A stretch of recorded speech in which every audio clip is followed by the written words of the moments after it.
반갑습니다. 부자가 되기 위한 경청과 대화의 기술.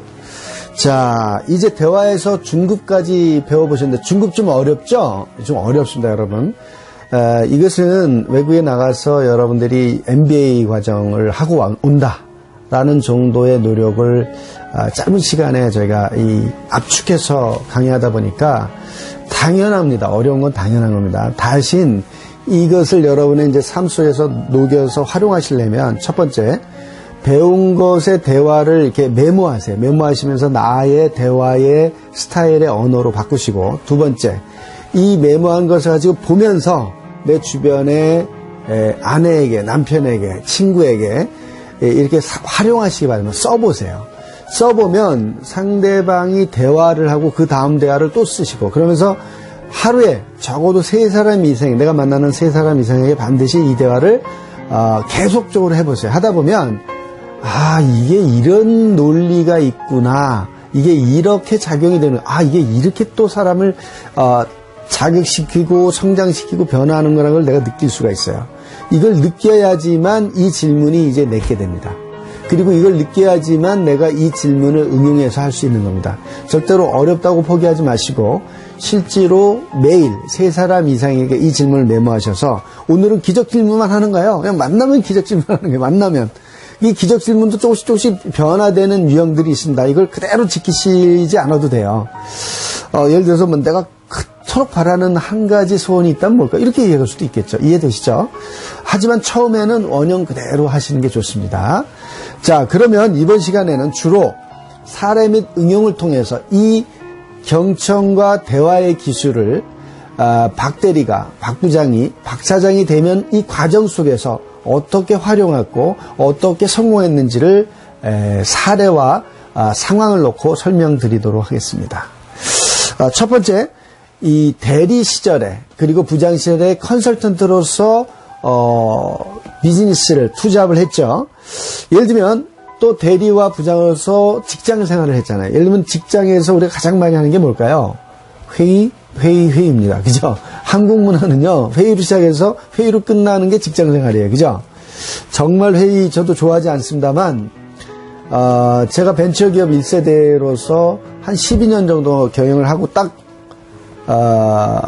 나서 어떤 이 직업병이 생겼냐면요. 이건 심각합니다. 지금도 제가 그걸 생각하면 어처구니 없으면서, 경계하는 건데요. 혼자서 생각을 못 합니다. 여러분, 한번 생각해 보세요. 12년 동안 늘 참모가 있었어요. 늘. 자, 모여라 그러면 모여서 회의를 했어요. 그래서 의사결정을 했습니다. 근데 갑자기 이제 회사 다 정리해버렸어요. 혼자 남았어요. 자, 회의할 사람이 있어요, 없어요? 혼자서 생각을 못 하겠는 거예요. 아무것도 결정을 못 하겠는 거예요. 왜? 회의할 사람이 없으니까. 여러분, 이렇게 12년 동안 이 비즈니스에 올인을 하다 보니까 사고를 혼자서는 못 하겠어요. 정말 이거 오랫동안 고민했습니다. 지금 저는 기도라는 걸 개발해서 혼자서 얼마든지 회의합니다. 또 기도는 종교 없는 사람도 기도를 합니다만은 코칭 대화를 셀프 코칭으로 적용하시면 회의를 활용할 수가 있어요. 한번 볼까요? 그로우로 회의를 하겠습니다. 이번 회의는 우리 회사 마케팅을 좀 활성화시키기 위한, 다시 말해서 연매출 100억짜리 회사를 300억 정도, 앞으로 1년 안에 300억, 3배 신장하는 마케팅 회의입니다. 좋습니다. 그러면 우리 회사가 향후 1년 안에 300억으로 매출을 도약하는 데 있어서 발목 잡고 있는 현실은 무엇입니까? 이게 뭐죠? 골은 정해졌죠? 골 다음에 뭐죠? R이잖아요. 힘든 현실, 발목 잡고 있는 현실. 첫 번째, 직원들이 너무 마케팅에 대해서 전문가가 없다. 그렇군요. 전문가가 없군요. 두 번째 또 뭡니까? 우리 예산이, 마케팅에 투자하는 예산이 전체 예산, 매출 예산 대비 3%, 연간 3억 밖에는 마케팅 비용으로 쓰고 있지 않다. 그렇군요. 그렇다면 평균, 우리 같은 중소기업 동종업종의 평균은 얼마입니까? 20억. 그렇군요. 그렇다면 3억 대비 20억. 엄청 차이 나는 거죠. 당연히 마케팅 향할 수밖에 없겠네요. 또 무엇이 문제입니까? 우리 회사의 브랜드 인지도가 너무 약하다.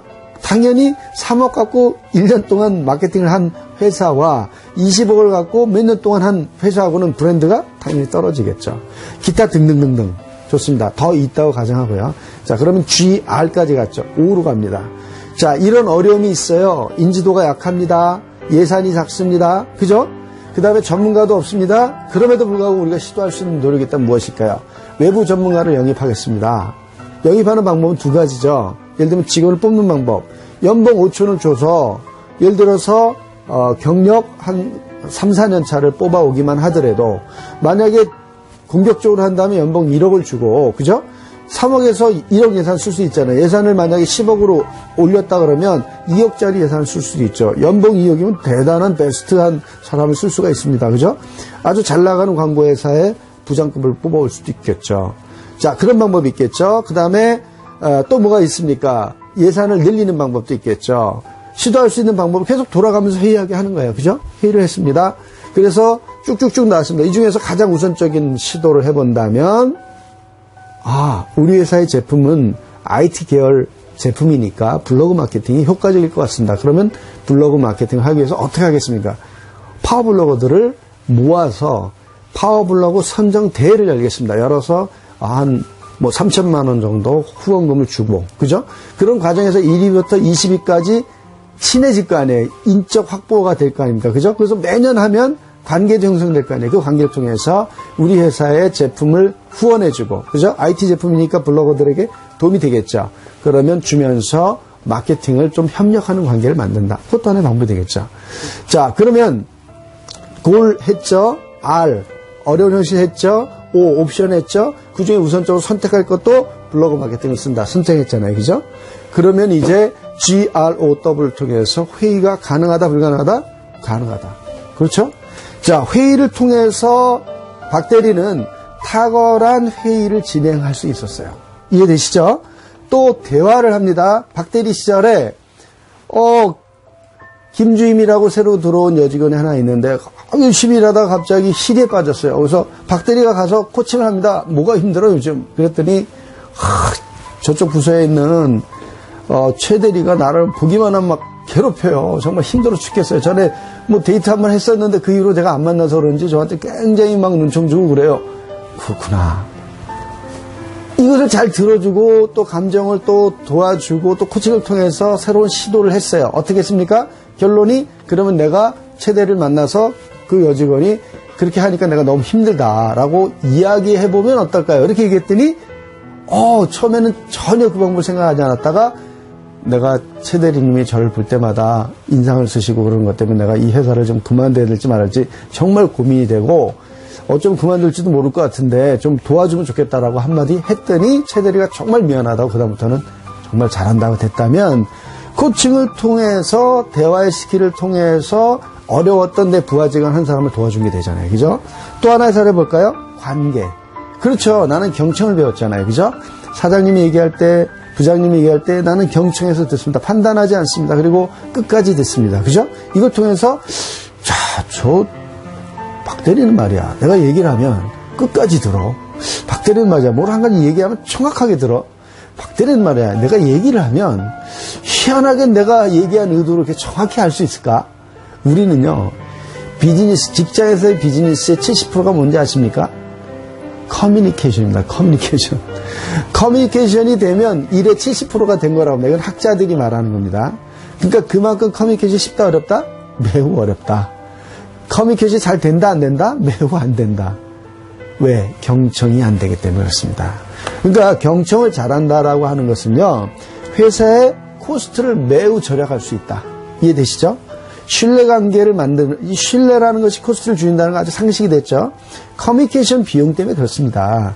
경청 스킬을 배우면요, 회사의 코스트가 많이 줄어들게 됩니다. 이로써 신뢰도 확보되는 거죠. 그래서 문제를 더 이상 문제로 보지 않고 문제를 내가 코칭할 기회로 보는 거죠.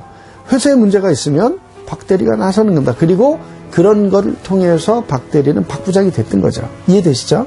박 부장이 돼서 이제는 본부장을 코칭하고 이사를 코칭하고 사장을 코칭할 수 있었던 거죠. 그러면 어떻게 돼요? 관계 재산. 그렇죠? 관계 재산이 매우 높아지죠. 그래서 그를 만나면 기분이 좋고 그를 만나고 싶고 서로 점심 먹고 싶어 하고 그런 인기 있는 박 부장이 되는 겁니다. 이해되셨죠? 그래서 내가 이제 컨설턴트로서 외부에 나가서 컨설팅을 할 때도 그런 거죠. 예를 들어서 집은 좁고 모아둔 돈은 작고 재테크는 하고 싶고 그래서 컨설팅 코칭을 하는데 무엇이 문제입니까? 라고 그로우로 질문하고 기적 질문을 하고 좀 더 노력할 것을 물어보는 노력 확대 질문하고 그죠? 이런 질문을 통해서 고객을 존중하는 마인드가 기본적으로 깔리면 어떻습니까? 나를 존중한다는 느낌 때문에 보통 컨설턴트가 가장 똑똑한 사람들이 많이 하잖아요. 학력도 높잖아요. 그러다 보니까 조금 고객을 이렇게 밑으로 내려다보는 실수를 많이 할 수가 있어요. 그런데 코칭은 절대로 이걸 한다는 얘기는 뭐냐면 코치가 아니라는 얘기거든요. 코칭을 한다라는 건 뭐냐면 코칭이라는 건 상대를 이렇게 우습게 보지 않는다는 뜻이에요. 코치라면. 저도 코치라면. 그죠? 그러니까 절대로 그런 실수를 하지 않을 수가 있다. 그죠? 또 코치의 윤리를 사용하기 때문에 절대로 자기 윤리를 넘어서는 이익을 탐하지 않습니다. 코치들은. 그렇죠? 이런 코치 윤리를 쓰기 때문에 신뢰를 받을 수가 있잖아요. 코치로서. 그죠? 그리고 필요하다면 코칭 계약을 하잖아요. 원래 코치 윤리 안에는 코칭 계약을 하는 것까지입니다. 그죠? 구두로 너가 한 이야기를, 고객이 한 이야기를 밖에 전달하지 않는 것뿐만 아니라 계약서에 사인을 합니다. 그죠? 그리고 코치가 코치 윤리를 지키지 않으면 더 이상 코치가 아닌 것처럼 코치는 윤리를 지켜야 됩니다. 그죠? 그래서 윤리적으로나 관계적으로나 감정적으로나 내가 만나고 싶은 사람, 내가 신뢰하는 사람이 되는 거죠. 그러면 컨설팅 관계에서 어떻게 될까요? 매출이 올라가고 손님들이 더 많아질 수밖에 없겠죠. 그리고 이상하게 박 사장이 맡으면 컨설팅이 잘 되는 거죠.